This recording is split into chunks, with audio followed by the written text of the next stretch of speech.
watching? Mommy got this. It's it smells like sheep sometimes, but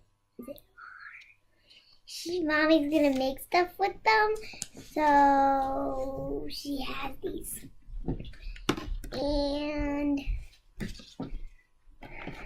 she's gonna make a yarn for this person. And now she's naked for... Hold it up so they can see. And it's... what's her name? Bundle Up Betty. Her name is Bundle Up Betty. Say thanks for watching. Oh, you're going to show more? And these are the little skeins. Mm-hmm. It looks like skeins, they're baby ones. So they're little and there's more than one. So now, and this smells like yarn too. And it is purple in colors. And it has a little white there. And this has colors too. It's, Hold it up. Mini bats. It's mini bats for the spinning wheel. For the spinning wheel. Say thanks for watching. Thanks for watching. Hi, everyone, and welcome to episode 14 of the I'll Knit If I Want To podcast. My name is Jamie Marshall. I'm the host of this podcast about all things fiber related, and I'm also the dyer behind Beautiful Mess Yarnworks. You can find me here on my YouTube channel. You can also find me on Instagram as Beautiful Mess Yarnworks. You can find me on Facebook at Beautiful Mess Yarnworks, and you can find me on Ravelry as Beautiful Mess Yarn. So today's episode is our yearly Rhinebeck recap, and what you just watched was a small preview from my guest host about some of my stash. So that was my 4-year-old daughter, and she's always very interested in what I'm doing when I'm filming these and also when I'm dyeing yarn and knitting. So she wanted to record a little episode of her own. So you'll learn more about all of that stash that she was sort of giving you a preview of later in this episode. So we're going to start with sharing what I'm currently working on. We're not going to have a off my needles or on the bobbin segment just because I don't have anything necessarily to share for those.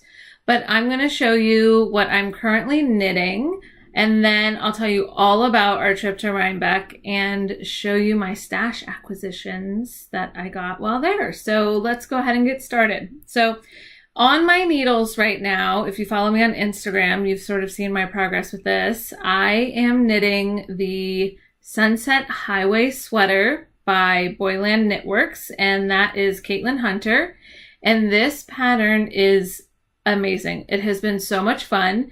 It's my second dive into color work, with my first one being the Pixel Rise Cowl by Raybot. So without further ado, now I'm alternating skeins. So my sweater is sort of in a state of being wrapped up. So let me see if I can get this all set for you. So ta-da! So this is my Sunset Highway sweater, and I'm really pleased with how it's working out. I think my gauge was really good. For the color work, my floats are not too tight. I don't have that puckering. And so you can see I've separated for the sleeves, and I am now working on the body. I'm really enjoying the construction of this sweater. It's knit top down in the round, and I'm really happy with the colors that I chose. So let me tell you a little bit about those. So this first darker color is Skinny Singles from Hedgehog Fibres, and this is Salty Tails, but this is a super dark dye lot of Salty Tails. So my boxy sweater is knit in Salty Tails, and it is a much lighter gray, but you can see how dark this is. So it's a dark gray, sort of getting blown out by the lights a little bit. I had to use my lights for recording because it's getting dark much earlier here, but I'm not going to complain because I love fall. So it's a dark gray, and it has some speckles of, has like some pops of purple, gold, blue in there. So that's that darker color. Then next, this sort of tonal purple. This is actually one of my colorways, and I have some of this in the shop right now. This is Flash in the Pan #1 because it won't necessarily be repeated, so it's sort of a one-off. So, and this is just a really pretty tonal purple, and I just thought that that went really nicely together. Then I wanted something a little extra fun in there. So then I have this speckled colorway, and this is Primrose Yarn Company, also a single ply fingering weight yarn, and this colorway is called Cheap Thrills. And I liked how it sort of had the black to tie in the dark gray, and then also has the purple to tie in that Flash in the Pan colorway. So this is Cheap Thrills. So this will also be the color that adds that pop of color on the sleeves. So that's Cheap Thrills by Primrose Yarn Company. And then my main color, which is now my new favorite color, and I could not be happier with how this is knitting up. See there, it's gray, almost with some brown tones, purple and teal in there. That is also another one of my colorways, and that is called Concrete Jungle. And I have some more of that in the shop right now as well.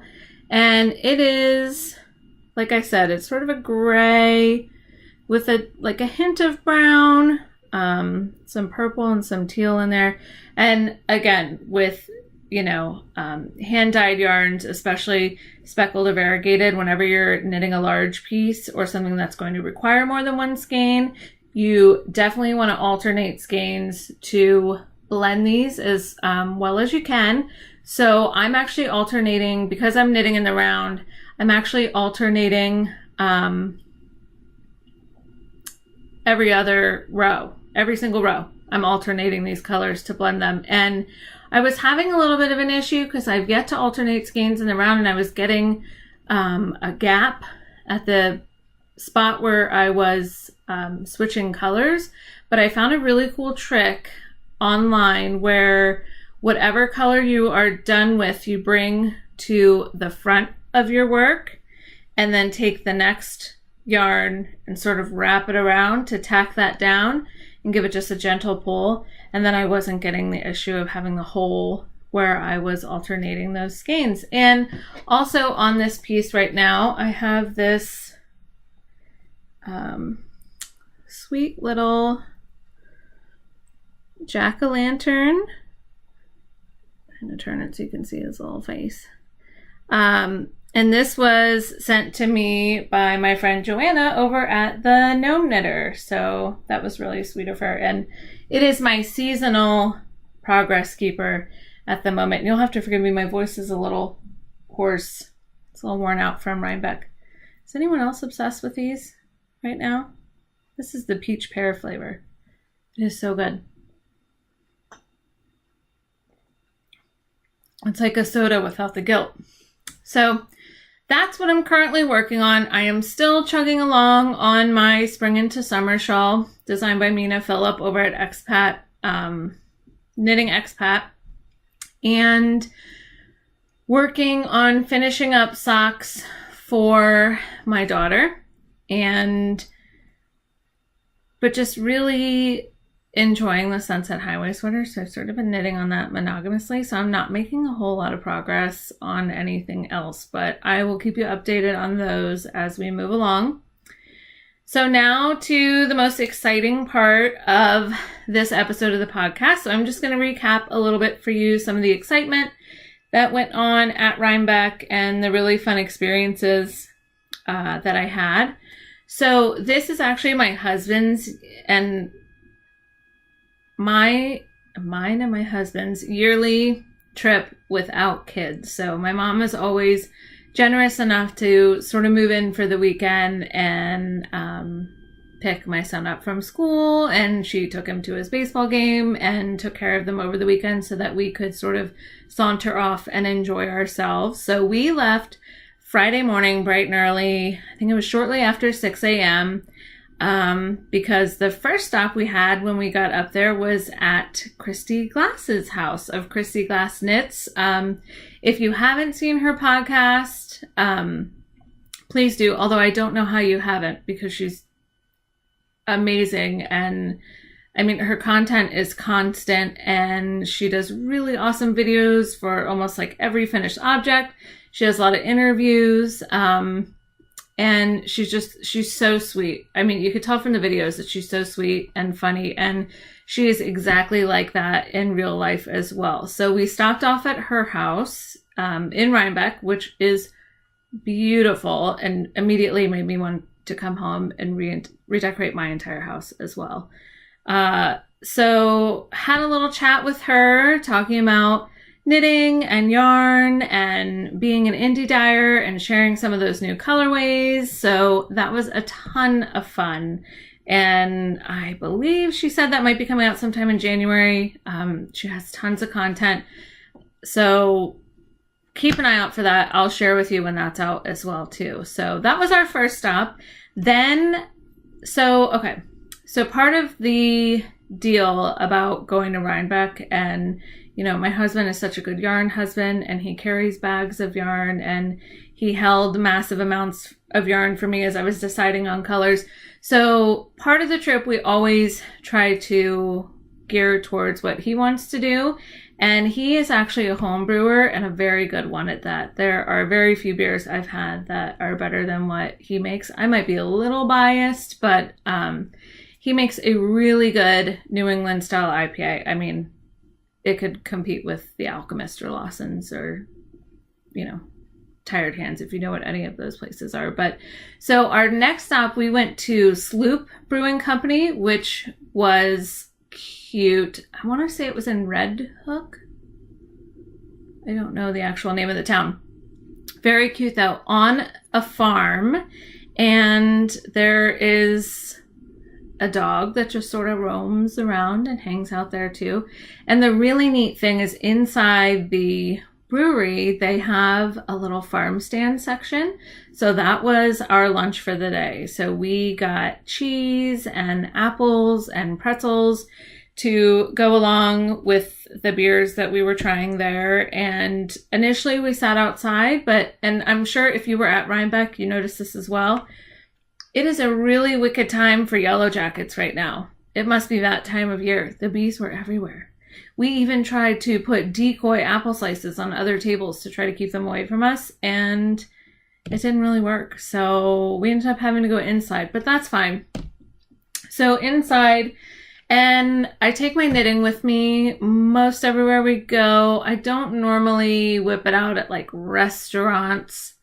But if we're out for drinks or at a brewery, I'll do that. So got my knitting out, and the woman running the farm stand immediately knew what I was doing and why I was in that area of New York. And she recommended the maple cotton candy at Rhinebeck and said that she was a little bummed she wasn't going to make it because she had to work. I couldn't really tell from our conversation if she was a knitter or just sort of knew that that was going on in that geographical area, but it's always nice to have people ask about what you're working on and get to share that with people. So that was cool. So after that, we went to our house, and we had a really traumatic experience last year with our hotel. I won't tell you which hotel it is or off what exit, but it was really expensive and way overpriced. I mean, the hotel was unkempt and didn't have the greatest smell. So this year we decided to find our accommodations on HomeAway, and we had a wonderful experience. We got the cutest house in Kingston with the most gracious hosts as well. The whole process was just, an absolute pleasure. But it was really nice. So it was I keep saying it was a tiny house. It was about 700 square feet. So I was thinking about it today when I was at work. I could fit both the upstairs and downstairs probably in my office at work. So it was pretty small. 1 bedroom, 1 bathroom. I think she said the house was 150 years old, but it was completely redone on the inside. Beautiful granite countertops, new cabinetry, all the appliances you could need, a smart TV, which came in handy the second night when we watched the Penn State game. They beat Michigan, by the way, in case you were wondering. And a newly redone bathroom with a rain shower, and just the thought that it was not as expensive as the hotel we stayed in last year is just blowing my mind. So we already spoke with the owner, and we'll definitely be staying there again next year for Rhinebeck. And it was a pleasure. And there was a cute little table out on the back with like the pop-up tent cover with lighting. So we were able to enjoy drinks out there in the evening, and it was really, really nice. So that's a little bit about the house. So then after we checked into the house, the next stop was Needles Up, which was an event hosted by Andy of Andre Sue Knitz and Sue and Chelsea of Legacy Fiber Arts, Amanda of Classy Squid Fiber Company, and I want to say Fat Squirrel Bags, and I don't know her name, but I will definitely find that and put it here for you. But I want to show you my stash acquisitions from Needles Up. And the first one my daughter is very excited about, which I'm sure you could tell from her little sneak peek. So the first thing I was sure to get there was my Bundle Up Betty, and I am excited. So with it, there was a little hat pattern included, and I'm going to be running, not walking, to Andy's website here shortly to get the other patterns for her. So I want to knit a little fall outfit, and then for Christmas I'm definitely going to do the pink bunny pajamas from A Christmas Story. So this is just so cute, and it combines, the nostalgia of, it even has that wording on the back, the nostalgia of paper dolls and also knitting. So I'm really excited. I have a lot of little scraps, some of which I've used multiple times in my granny stripe blanket already. So I wasn't really sure what I would do with the rest of those, but I'm really excited for this. So that was my first stash acquisition from Needles Up. So keep an eye out on Instagram. You're going to see this little lady in all kinds of fashions, and I think I might rename her. I'll have to think of something sassy. If you have any suggestions, put them in the comments below. So that was the first thing I got. Then the next thing I got from Sue and Chelsea were these little shrunken heads, these mini skeins. And there are 4 different colors in here. And now I'm thinking that I just might use these to knit for my Bundle Up Betty. So these are their mini skeins. It's on their steel toe base, which is 75% superwash merino, 25% nylon. They're 20 grams each, and I just really love this color. I love this color. It's sort of fall. Sort of makes me think of like tiger eye. Then we got a more like jewel tone purple color, and then a couple really fun colors in there to boot. So really excited about these. So this was the second piece of stash acquisition from Needles Up. And I could not have been more excited to meet Amanda. And we initially were like tossing around dinner plans, but I mean, if you saw how busy this event was, and considering the fact that they were going to have to tear down afterwards, we weren't sure how that was going to work out, but I was really, really excited to meet her. I have had the joy of purchasing from her previously and spinning and then knitting with that hand spun. And also she was the person who sent me my Fiber Share package the one year. And it was, to date, the most epic Fiber Share package I have ever received. So I was really excited to meet her in person. And of course, I had to come home with some goodies from her booth. So the first thing I have, and I'm going to try not to crinkle it too much, I apologize, it can't be avoided, is this tonality set, which is 5 ounces of these awesome mini bats in the different colors. So this is Polwarth is the actual wool, and it has a lemon color, striped tiger, corundum, phytoplankton, I'm not going to pretend to pronounce that one, child of the 90s, sublination, forest of Neldarith, blue box, and old magic. And here's the back so you can see all these colors. So I was sort of brainstorming how I wanted to spin this, and I think what I might do is do all of these warm colors together and then all of these cooler colors together and ply them, the warm with the cool. But how amazing are these colors? And I mean, look at that wool. It's inside the bag and it's like you can feel it. So really cool set from Amanda. Tonality. If you're a spinner, go check it out. Get some of her stuff. You won't regret it.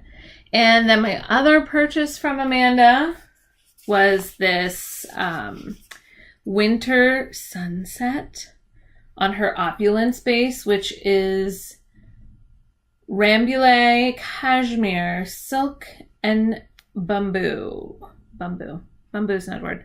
Bamboo. I was getting a little fancy. Bamboo on this braid. And it is just, it's amazing. So it's got the red, the hot pink, the sort of fiery orange, the gold, the purple, and the deep blues. So it's really, really pretty. And I'm super excited to spin it. So I wish you could feel it.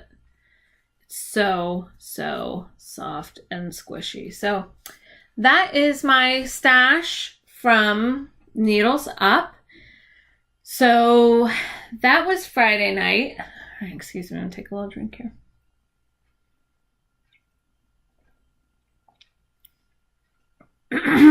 So, Needles Up was on Friday night. The festival was the next day. And I feel like I did a really good job this year. I went with patterns in mind to purchase yarn for. Last year, I went a little open-ended. I got a little crazy. I bought lots of stuff and didn't necessarily have a plan for it. A lot of which is just still sort of hanging out in my stash here. So I have big plans for this yarn that I bought. So the first thing I bought were these 3 skeins from Green Mountain Spinnery, and they're in Vermont. Where in Vermont? Let's see. It's 100% fine wool, 2-ply soft weight, all fibers grown in the U.S., and Putney, Vermont. So hand wash, obviously. But then the awesome thing about this, and some people might think it's kind of weird, but the first thing I do when I buy yarn is I smell it. And this yarn still smells like sheep. But I like it. It's sheepy. It's a little rustic. I love it to the point where I want to use an unscented wool wash, just so it sort of remains woolly like this. But so Green Mountain Spinnery, and these 3 skeins are going to become a Rheinlust shawl. And the designer's name has escaped me. I will add it. So this is going to be my Rheinlust shawl. I really wanted a light colored neutral shawl. I have dark browns. I have lots of neon colors, and I'm just really excited for this sort of neutral shawl. So these 3 skeins, which are so squishy, will become my Rheinlust shawl. So that was the first thing I went and had in mind to buy for. Now the next one is kind of funny because last night on Instagram, so I'm starting to get my show notes together and get everything together. Last night on Instagram, Chelsea from Legacy Knits podcast and Legacy Fiber Arts shares that she's finally home from Rhinebeck with her newly cast on May by Andrea Mowery. And that is the next thing that I had on my list to buy for. So I chose these 2 Yowza skeins from Miss Babs, and they are 100% superwash merino, 560 yards. It's approximately 8 ounces, so it's 225 grams. And I got it in the moss colorway. How gorgeous are these? They're huge too. They're like giant yarn babies. They're so big I could barely hear my own voice right now. So gorgeous colorway. This yarn too sort of has this sheen to it. And the May pattern, it's available on Ravelry. It's a double V-neck short sleeve sweater. It's got a lot of positive ease and it has a V-neck in the front and the back. And I just think it'll be really perfect for those, more casual events throughout the winter and then also for the spring. So 2 skeins of Miss Babs. Don't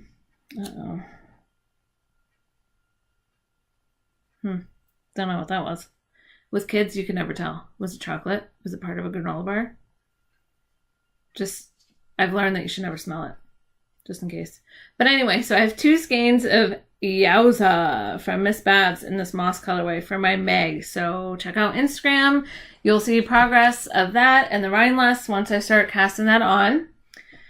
My next acquisition is this awesome, I want to tell you exactly what they call them. I left the tag on. African Market Basket. It's a fair trade basket, and it was hand woven in a village co-op in Ghana, West Africa. And they're very easy to reshape. So this did not happen with my basket, but there was another basket vendor there that every time someone picked out their basket, this woman was dunking it in water, and the women were walking away with these dripping wet baskets. So I found this color, which I'm really into, because I don't know. I guess if I could describe my personal style, it might be like a little bit of like a nautical hippie, nautical minimalism. But this basket really caught my eye with the hot pink and the navy blue. So apparently they're very easy to reshape. You just wet them and shape them to your liking. So that's what that woman was doing.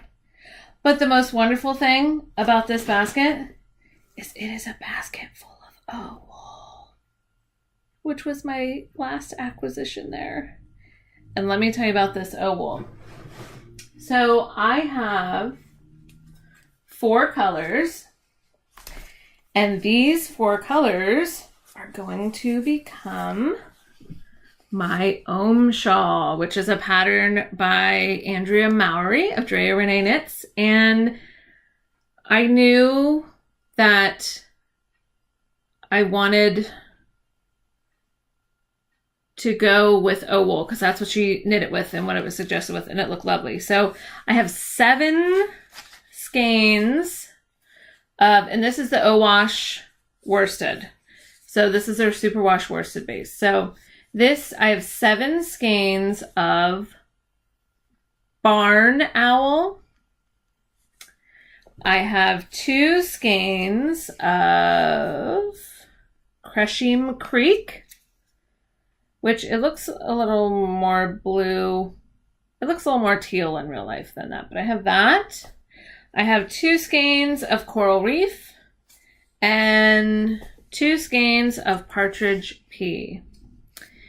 And what I noticed through my Rhinebeck acquisitions is that I sort of have this palette going. And I think that my personal style is changing a little bit. And so in my own life, both in my home and trying to sort of instill this in my children, I've been reading a lot about becoming more minimalist. I have a couple books.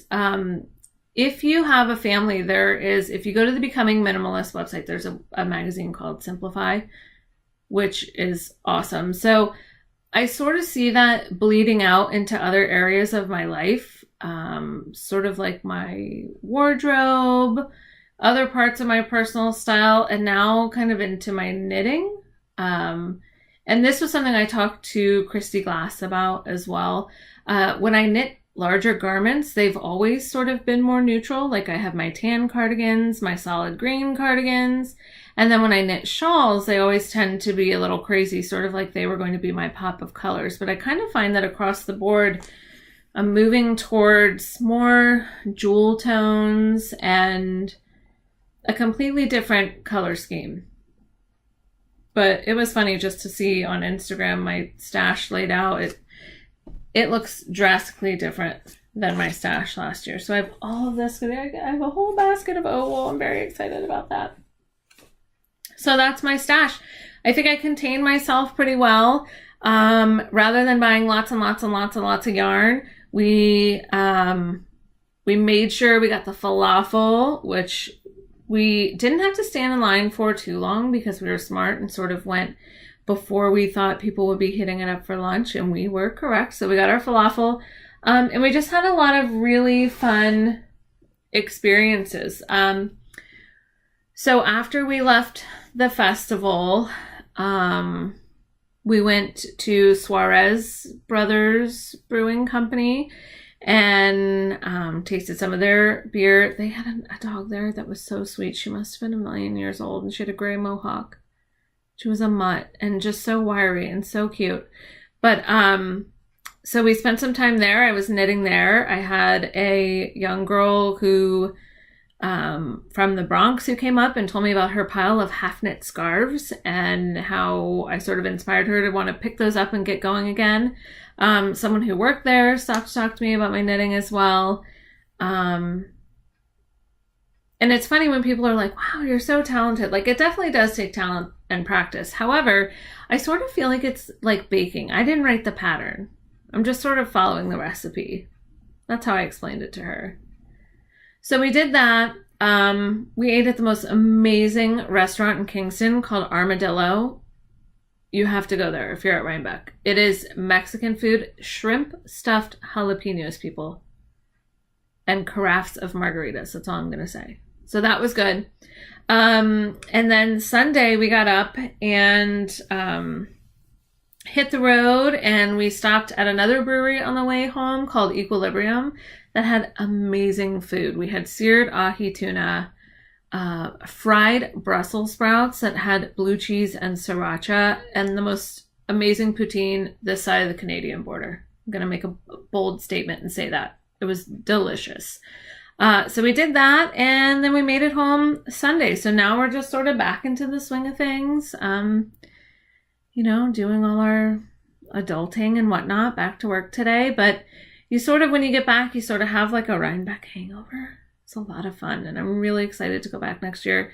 It was nice to catch up and see people and meet new people as well. I had really nice conversations with Andy and Sue and Chelsea.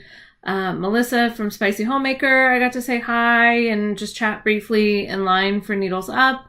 Eric of the 6+ Twine podcast. I saw a couple big names there too, but there was sort of a line to talk to them, and we were, just trudging along in the festival. And I thought if I'll catch them later, but it was nice to see those people in person too. So really excited for next year.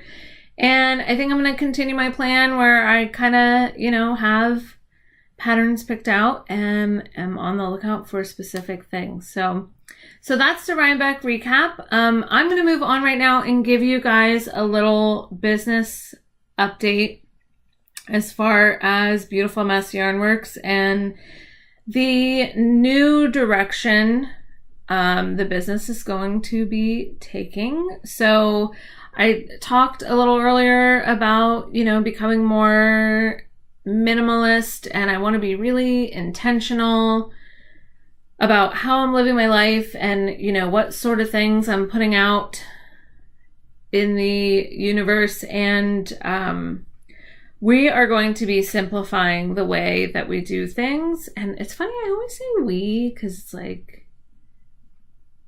saying I is weird, but I am a one-woman show, and that's why I have small batch updates, when I can get them. So we are going to be simplifying.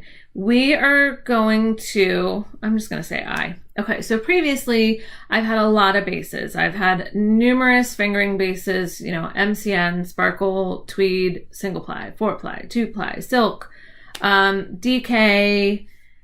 And I kind of feel like for the longest time, I've just been chasing what's popular, chasing the fads, what do people seem to be buying, which is good business, but I want to really stick to quality and, simple, classic options. So I am going to be moving down to only 4 bases.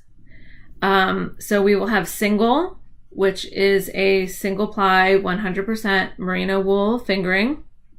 We will have simple, which is a 2-ply 100% superwash merino fingering. So for fingering, we're going to have those 2 options, a single ply and a 2-ply. We're going to have sway, which is a 4-ply 100% superwash DK weight. And then we're going to have squish, which is a 4-ply 100% superwash merino worsted weight. And I want to move more towards yarns that don't use nylon, but don't worry, these yarns are workhorse yarns. They're going to do all the work and be just as strong without having that addition of nylon. I really want to move towards 100% wool. I kind of went back and forth between superwash, non-superwash, and I just think that, I know for the type of garments that I wear and my lifestyle that I want things to be simple, and I'm not opposed to the process used when yarns become superwash. And I just think it's great for, the wool industry in the United States. So I'm going to stick with superwash. But so we are moving down to 4 bases. We're going to have some staple sort of flagship colorways, and then maybe some coordinating speckly colorways. But quite honestly, I think something like this is going to be as crazy as it gets.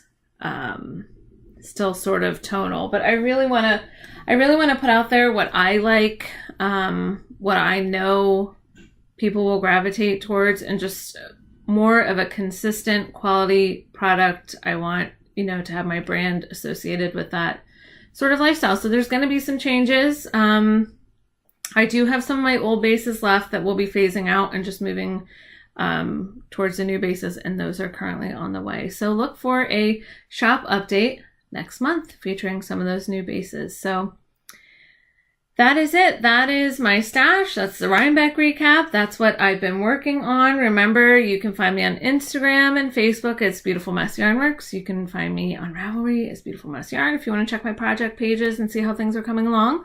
So I will talk to you guys again in a couple of weeks, and I am going to insert some videos and pictures from this weekend if you want to sort of stay tuned and take a look at those. So down in the comments, if you have any questions or anything you want to share regarding today's episode, go ahead and add that in there.